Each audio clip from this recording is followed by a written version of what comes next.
Winnipeg MP Lloyd Axworthy was the first to voice political opposition to expansion into the U.S. He presented a bill to block expansion and, in so doing, protect the independence of the Canadian game.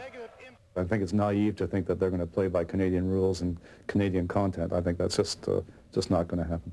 For now, both new expansion franchises will abide by the rules laid out in the CFL's collective bargaining agreement. The rules stipulate that each CFL team must carry at least 20 Canadians on its roster. The catch is, the agreement is good for only the next 2 years. Beyond that, there's not much government can do. There will be more and more pressure, both within the league and politically, to ease those rules. We do have a free trade agreement between Canada and the United States. We're working on a North American free trade agreement which eliminates those kind of barriers. And over time, we will see the pressure put to bear to change those rules. Now, if the Canadian quota is upheld, American players would be denied jobs in their own country. But whether that's legally possible is anyone's guess. There are visa availabilities under the P category for professional athletes to move into the United States for a limited duration to work on professional sports teams.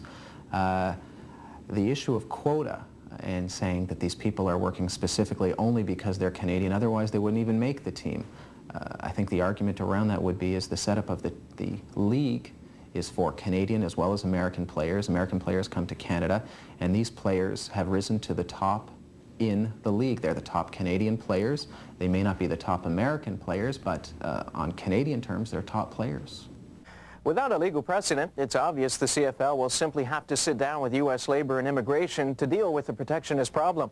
Needless to say, it won't be easy. In the sports world, you can make up your own rules.